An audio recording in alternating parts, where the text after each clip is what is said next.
আজকে বন্ধুরা টাকা গুনতে গুনতে দেখতেই পাচ্ছ টাকা গুনতে গুনতে কম পড়েছে 100 টাকা। তো এই পুরো বদনামটা আমাকে দিয়েছে, আমি নাকি টাকা চুরি করে নিয়েছি। তারপরে দেখো বরের গুনার পরে তারপরে দেখো মেয়ে গুনছে, মেয়ে গুনেও দেখছে হ্যাঁ 1900 টাকার থেকে 100 টাকা কম পড়ছে। কে নেবে আমি নিজেও বুঝতে পারছি না, আমি তো নিজেও নিইনি, কারণ হচ্ছে আমি নিলে বলে দিই, যখনই নিই আমি কিন্তু বলে দিই কি কারণের জন্য নিয়েছি, কি কারণ। তো আমি এখানে কিন্তু আমি বলেই যাচ্ছি সমানে যে আমি নিইনি, তা সত্ত্বেও আমার নামে দোষ দিচ্ছে আমি নাকি নিয়েছি। যার কারণে আজকে এই যে মানে সকালবেলা উঠেই ঝামেলা শুরু টাকা নিয়ে। আর এখানে দেখো মেয়ে যে ভাত খেয়ে উঠে গেছে, ভাত রেখে দিয়েছে। তো আমি বললাম যে ভাতটা পুরো খাবি তারপরে উঠবি। তো আবার এখানে দেখো এই যে টাকাগুলো দেখছি, আমি নিজেও একটু নিলাম, নিজে নিয়েও একটু দেখছি যে ঠিকঠাক কি আছে কি নেই। তো দেখলাম, আমিও দেখলাম যে হ্যাঁ 1900 টাকার থেকে 100 টাকাই কম পড়ছে।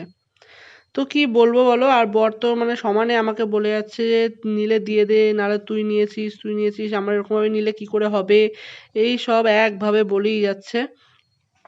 তো আমার কথা তো বিশ্বাস হচ্ছেই না। তো আর কি করা যাবে, বিশ্বাস আমার কাছে থাকলে তো আমি দিয়েই দিতাম, আমার কাছে নিজের টাকা থাকলে নিজেই দিয়ে দিতাম। আর এই দেখো এখানে আমার মেয়ের স্কুলে আবার নিয়ে গেছিলো ব্যাগে করে 100 টাকা, সেইটাও মেয়ের চুরি হয়ে গেছে।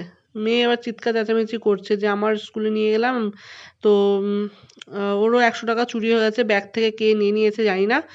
আর এখানে দেখো ছোট মেয়ে যে পেছনে পড়তে বসেছে, কালকে রাতের বেলা কাজ করে নিয়ে রাখিনি মিসের কাজ, আর ছোট মেয়ের তো স্কুল ছুটি হয়ে গেল, স্কুল ছুটি পড়ে গেল, কারণ হচ্ছে উচ্চ মাধ্যমিক পরীক্ষা চলছে এখন। আর এই যে আজকে বর এই যে না খেয়ে বাড়ির থেকে বেরিয়ে যাবে, বেরিয়ে গেছে, কারণ টাকা পাচ্ছে না তাই রাগ করে বেরিয়ে গেছে, খায়নি না খেয়ে চলে চলে যাবে। তো যেহেতু ভয়েস দিচ্ছি ওই জন্য একটুখানি আগে পিছু হয়ে যাচ্ছে, কিন্তু আজকে আমার মানে কি বলবো, মানে দিনটাই এতটাই খারাপ হয়ে গেছে বলার মতন না। টাকাটা চুরি হয়ে গেল, 100 টাকা জলজান্ত টাকাটা চুরি হয়ে গেল। আর মন মেজাজ এতটাই খারাপ হয়ে গেছে যে আমি যোগা করতাম, যোগাটাও আজকে করিনি, কারণ মানে যেটা আমি করিনি সেটা যদি বদনামটা আমার উপরে চাপে সেটা কিন্তু আমার খুবই খারাপ লাগে। তো তার জন্য আজকে কিচ্ছু করতে ইচ্ছা করছে না, এমনকি আমি রান্না রান্না পর্যন্ত করিনি, আর ইচ্ছাও করছে না। আর আমি মেয়েকে বলছি তুই একটুখানি বিছানাটা গুছিয়ে দে, তো দেখো এই যে আমার মেয়ে বিছানাটা গুছাচ্ছে। তো যেহেতু লেপ কম্বল এগুলো গুছাতে পারে না, তো আমি গুছিয়ে নেবো। আর আজকে দেখো সকালবেলায় যে ফ্যানে ভাত করেছি, দেখো ফ্যান ফ্যান রয়েছে, এটাই দুপুরবেলা খাওয়াবো। আর আলু ভাতে যদি খায় তো খাবে, নাহলে এই যে না খেয়ে থাকবে সবাই। তো আমার আজকে একদম পুরো এনার্জিটাই লস হয়ে গেছে, কি বলবো আর। ফ্যানটা ঢাকা দিয়ে রেখে দেবো, ফ্যানে ভাত খেয়ে নেবে, সকালে তো খায়নি আমার বর, তো আসবে সে ফ্যানে ভাত আলু ভাতই খাবে। তো আমি জানি এই ফ্যানে ভাত আলু ভাতে দেখলে ও আর খেতেও চাবে না, সারাদিন আজকে না খেয়েই থাকবে। আর এই যে মেয়ে এই যে ভাতটা খায়নি দেখতেই পাচ্ছ, এই যে রেখে দিয়ে চাপা দিয়ে রেখে দিলাম, এই ভাতই ওকে আবার খাওয়াবো, আসবে স্কুল থেকে পরীক্ষা দিতে গেছে যেহেতু, খেয়ে। আর এখানে দেখো আমার মেয়েকে যে কম্বল লেপ গুছাতে পারছে না বলে আমি একটুখানি আবার গুছিয়ে দিলাম ওকে। তো এই দেখো ঝেড়ে ঝুড়ে কি সুন্দর মেয়ে এই যে পয় পরিষ্কার করছে। তো আমার মেয়ে ভালোই বিছানা গুছাতে পারে। ওকে যখন আমি বলি যে মনা সোনা করে যদি বলি সেই কাজটাও করে, যদি আমি মানে ধমকি মেরে করি বা কিছু জবরদস্তি করাতে চাই তখন কিন্তু ও কিছু করে না। একটু ভালোভাবে বলতে হয় যে সোনা একটুখানি এটা করে দাও, তো তখন ও করে দেয়। কিন্তু যদি এবার বাজেভাবে বলি তখন আর ও করতে চায় না। এই গুণটা আমার মেয়ের খুব ভালো আছে। আর বিছানা গুছাবে, এত সুন্দর বিছানা গুছাবে মানে বলার মতন না, এত সুন্দর গুছায় ও বিছানাটা। আর এখানে দেখো এই যে ওর বন্ধু এসে বাইরে কথা বলছে, তো খেলবে, আজকে ছুটি পড়ে গেছে, আজকে হাফ ছুটি ছিল কিন্তু মেয়ে যায়নি আজকে স্কুল, বায়না করছে যাবে না, তো অনেকটাই দূর যেহেতু আজকে পাঠায়নি, তো এই 10-12 দিনের মতন ছুটি আছে। যাচ্ছে সকাল থেকে। প্রথম কথা আমার মেয়ের স্কুল থেকে কালকে 100 টাকা হারিয়ে গেল শুনলেই তোমরা।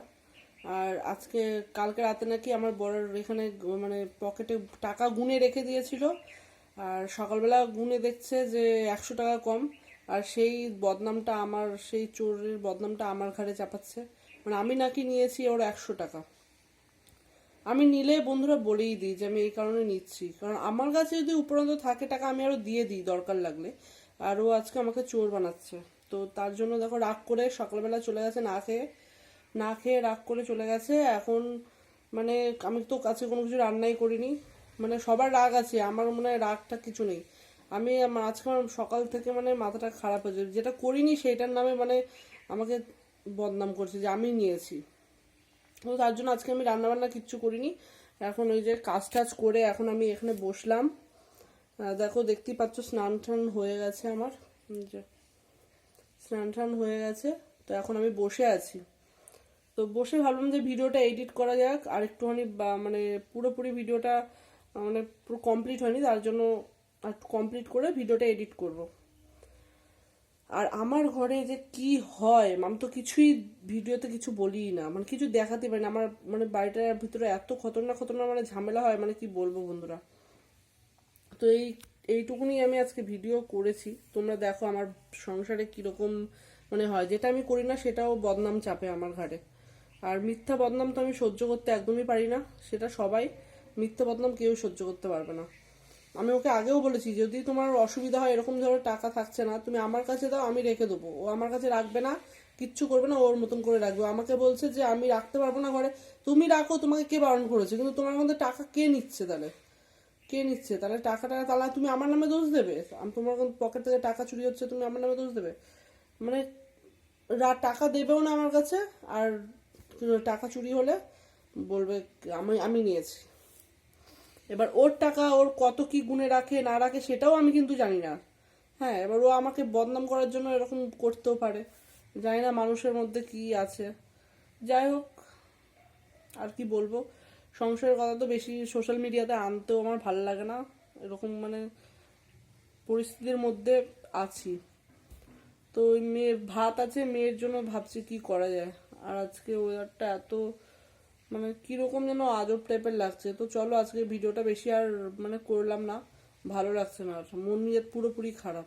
তো চলো রাখছি। আর এটা দেখো আগের দিনের ভিডিও, তো এটাও তোমাদের সাথে আমি শেয়ার করে নিলাম। এটা হচ্ছে সজনে ফুলের এই যে একটু ভাজা করেছি, আর এটা হচ্ছে ধনেপাতার বাটা করেছি, আর এই যে এখানে হচ্ছে বাঁধাকপি আর ডাল আছে, কিন্তু ডাল আমি এখন খাবো না। খুব তাড়াতাড়ি আমাকে বেরোতে হবে, 2টো বেজে গেছে, 2:40-এর ট্রেন। তো আমাকে ট্রেন ধরতে হবে তাড়াতাড়ি করে। স্নান টান করা হয়ে গেছে, আর পুজো আমি সন্ধ্যেবেলা খেতে দেবো। আজকে আমি মানে এই টাইমটা না আমার এত কাজের চাপ থাকে যে ঠিকঠাক ভাবে পুজো দেওয়াও হয় না। তো সমস্ত তুলসী তলায় জল টল ঢেলে নিয়েছি, আর বাসন টাসন ধুয়ে সব রেডি করে রেখে দিয়েছি, সেই সন্ধ্যেবেলা খেতে দিয়ে দেবো ঠাকুরকে। তো চলো তাড়াতাড়ি করে খেয়ে নিই, তাড়াতাড়ি করে বেরাতে হবে। তো ফাইনালি বন্ধুরা এই যে চলে এসেছি স্টেশনে, কিন্তু স্টেশনে এসে দেখছি যে আমাদের যে গাড়িটা করে আমি যাব সেই গাড়িটা হচ্ছে লেট, প্রচণ্ড পরিমাণে লেট। তো জানি না কেন লেট করে আসছে, প্রায় আধ ঘন্টা 35-40 মিনিট ধরেই বসে রয়েছি লেট। তো ওই যে বসে বসে দেখছি সব যে মাধ্যমিক পরীক্ষা, মানে আর 2 দিন হয়তো পরীক্ষা হবে। তো এই যে মাধ্যমিক পরীক্ষাতে সব মেয়েরা যে স্টেশনে বসে রয়েছে। আর এই দেখো ফাইনালি আমি চলেও এসেছি, আমার এই যে ট্রেনটা আধ ঘন্টা 40 মিনিট পরে এসছে। আর এই দেখো মেয়েকে নিয়ে বাড়িও চলে যাচ্ছি। তো বাড়ির পথে যখন যাচ্ছি তখন ভাবলাম যে একটুখানি ভিডিও করে নিই। তো চলো ভিডিওটা এইটুকুনি। ভিডিওটা ভালো লাগলে অবশ্যই সাবস্ক্রাইব করে দিও, ঠিক আছে? আর তোমরাও ভালো থেকো।